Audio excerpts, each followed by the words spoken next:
प्रभु,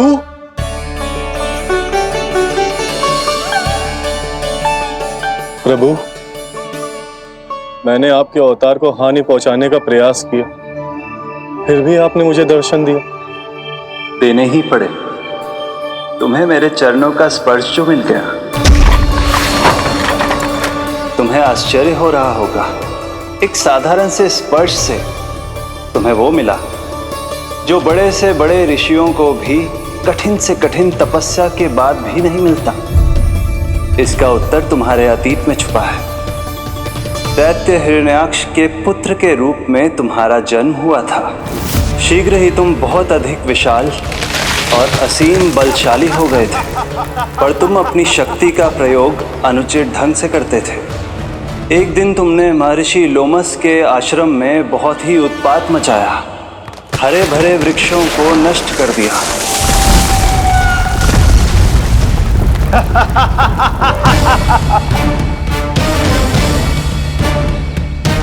देख क्या रहे हो ऋषिवर?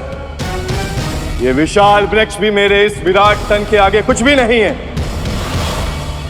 जिसे स्वयं अर्जित तक नहीं किया, उस तन पर इतना अभिमान। तो सुन ले, जिनसे तेरा तन बना है, उन्हीं पंच तत्वों में इसी क्षण ये विलीन हो जाएगा। ये मेरा श्राप है तुझे, ये मेरा श्राप है तुझे।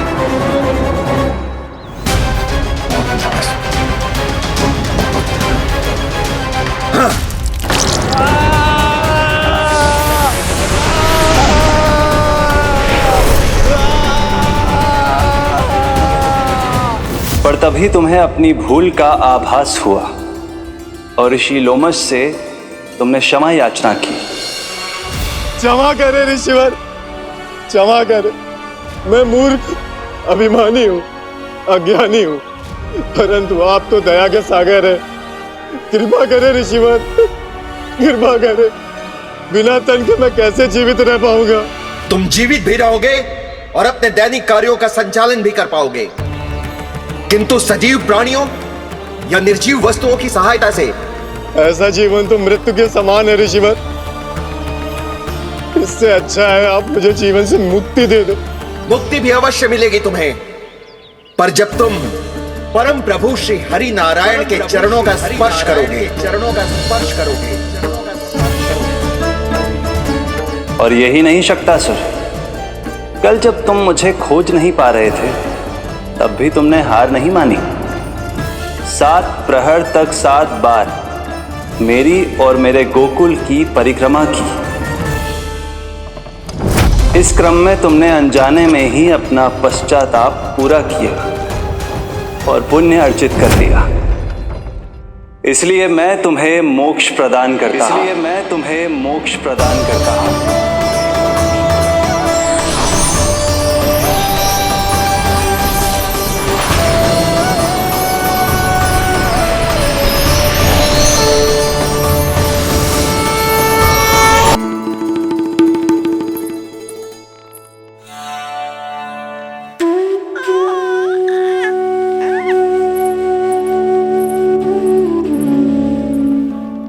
यशोदा, क्या हुआ? बोलो ना, क्या सोच रही हो? मुझे बहुत चिंता हो रही है जीजी। मेरे लल्ला के साथ कुछ ना कुछ दुर्घटना होती रहती है। अरे, अभी बाहर ही तुम सबको समझा रही थी, अब भीतर आते ही क्या हो गया तुम्हें? बाहर समझाने वाली मैं ना थी जीजी, वो तो गोकुल की रानी जसोदा थी। किंतु भीतर से मैं अपने नीलमणि की मैया हूं, बस। और एक मैया को कितनी चिंता होती है, इसे आपसे अधिक कौन जान सकता है। बहुत बड़ा धक्का लगा है मैया को इस घटना से। अब तो ये मेरी रक्षा के लिए और भी अधिक चिंतित हो जाएंगी। यंत्र का कंठक, पूजा पाठ, इतने सारे प्रहरी, सुरक्षा के प्रबंध, यदि इतने सबके बाद भी मैं अपने लल्ला की रक्षा न कर पाई, तो मुझसे अधिक अभागी कौन हो सकती है? मैं तुम्हारे मन की दशा समझती हूँ यशोदा। इसी चिंता के कारण ही तो मैंने आज तक अपने पुत्र को छुपा कर रखा है। मैं जानती हूँ जिज्जी, मैं समझती हूँ। मैंने तो नीलमणि के लिए इतने सारे संस्कार भी करो है, पूजा पाठ की है, किंतु मैंने तो आज तक अपने पुत्र का एक भी संस्कार नहीं किया है। आंसू पोंछ लीजिए बड़ी माँ, शीघ्र ही सब कुछ ठीक हो जाएगा।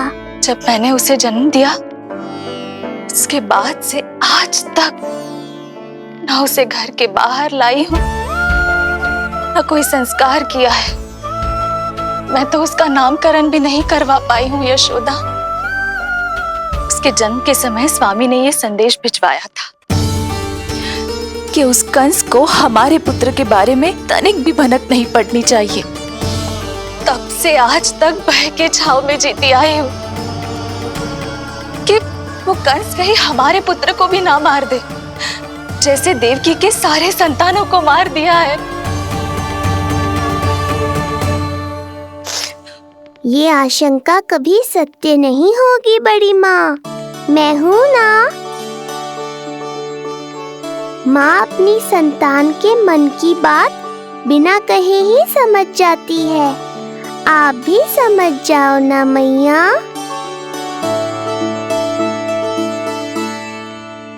जिज्जी, हमें रोना ना चाहिए।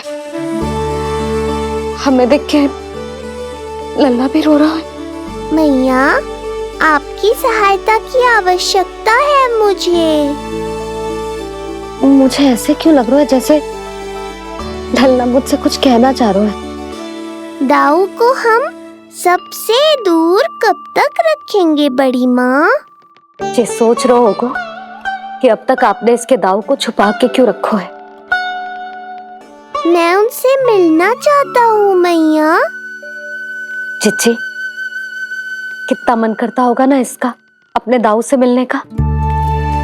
और आपके लल्ला का भी तो मन करता होगा ना कि अपने छोटे भाई को मिले। कितनी बातें करते हैं हम दोनों की इनके सामने। हाँ यशोदा, मैं भी अपने पुत्र को नीलमणि के बारे में सब कुछ बताती हूँ।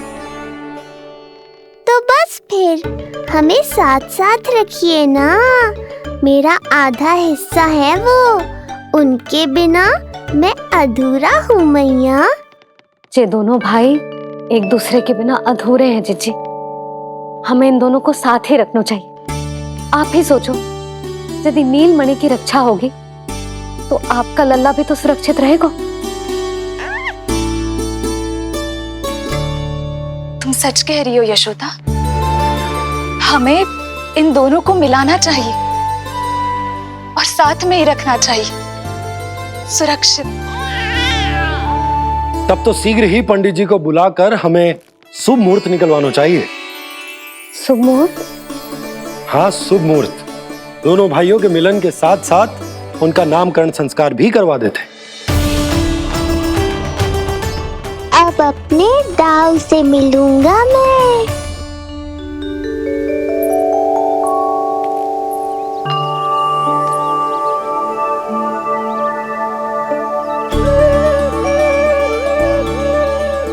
ऋषिवर की दिव्य आभा के कारण ये वातावरण कितना शुद्ध, कितना पवित्र लग रहा है ना। हाँ देवकी, इनका तेज ही ऐसा है कि इनके निकट केवल पवित्रता ही वास कर पाती है। किसी भी प्रकार की दुष्टता इनके पास जाने से पहले ही नष्ट हो जाती है।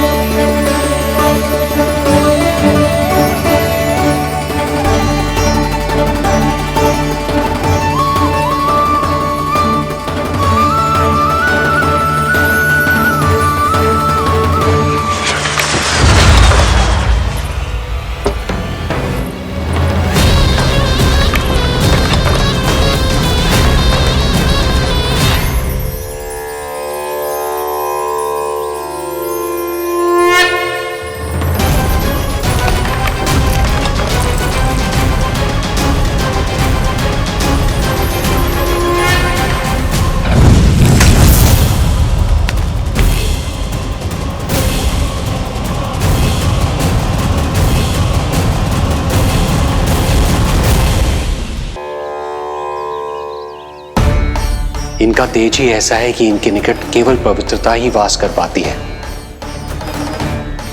किसी भी प्रकार की दुष्टता इनके पास जाने से पहले ही नष्ट हो जाती है।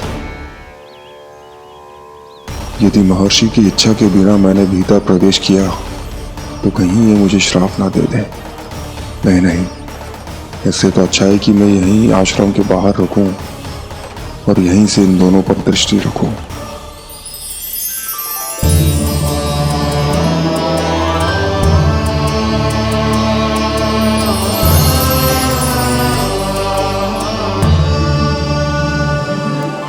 आपके आने का आभास हो गया था राजन।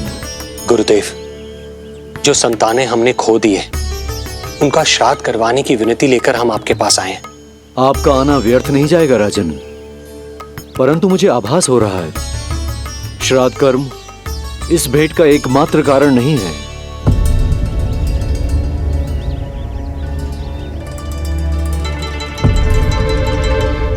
आपको उसकी या कंस की चिंता करने की कोई आवश्यकता नहीं है। निश्चिंत होकर बताइए कि आपकी इच्छा क्या है। गुरुदेव, वर्तमान में मेरी प्रथम पत्नी रोहिणी पुत्र सहित गोकुल में निवास कर रही है। हमारे उस पुत्र का और भाभी यशोदा के पुत्र का नामकरण संस्कार करवा दीजिए। बस यही हमारा सौभाग्य होगा। मुझे कुछ सुनाई क्यों नहीं दे रहा है? देवी रोहिणी से उत्पन्न आपका पुत्र यादव कुल का राजकुमार है और यादवों का गुरु होने के नाते उसका संस्कार कराना हमारा कर्तव्य है। परंतु यशोदा पुत्र का नामकरण वो आप मुझसे क्यों करवाना चाहते हैं?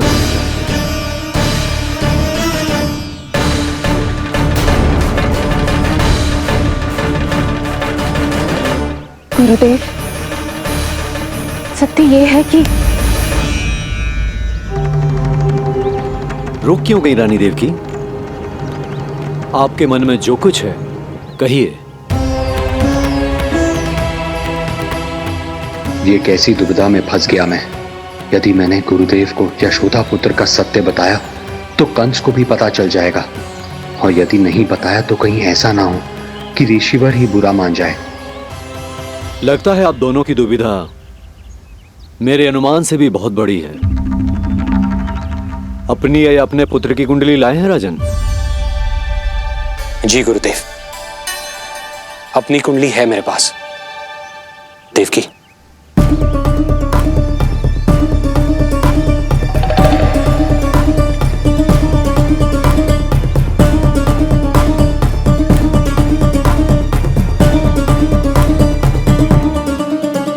जो रहस्य आप नहीं बता पा रहे हैं राजन, वो ये कुंडली बताएगी।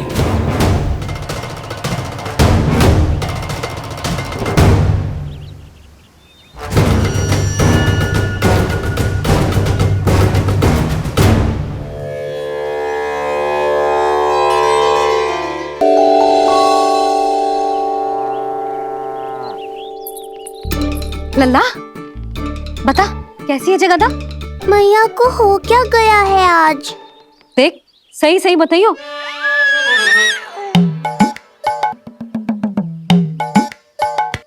अच्छी है ना? पसंद आएगी ना उसे? हाँ? या फिर जे मोर पंख वाला मुकुट दे दूं? पहली बार मिल रहा है तू, उपहार तो देना चाहिए ना? पर बड़े तो वो है ना मैया, उपहार तो वो देंगे मुझे।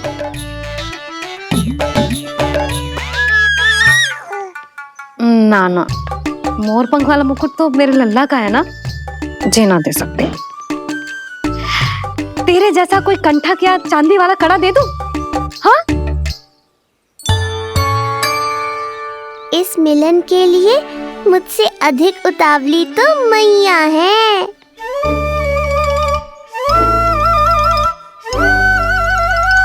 अच्छा, जे उपहार छोड़, तू तो जे बता कि तू उसे बुलाएगा क्या कह के?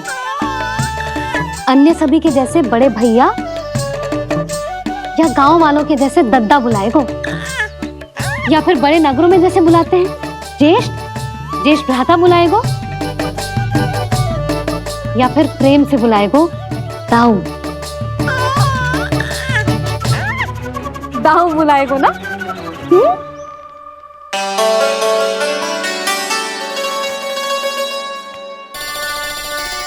सुनो आपने, हमारे लल्ला ने निर्णय ले लियो, ये अपने भैया को दाऊ कहकर बुलाएगो। अरे वाह, लल्ला ने बोलना भले ही ना सीखो, परंतु तुम्हें बता दियो। और नहीं तो क्या, लल्ला कुछ कहे ना कहे माँ तो समझ जाती है ना लल्ला?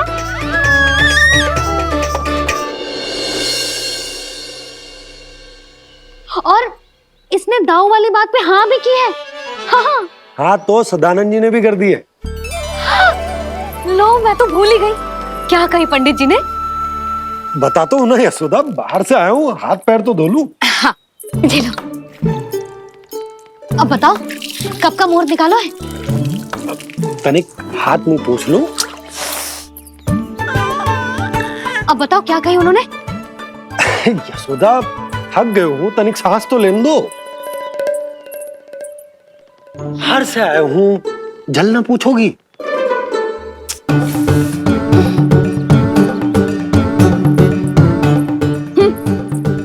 अब बता दो जी।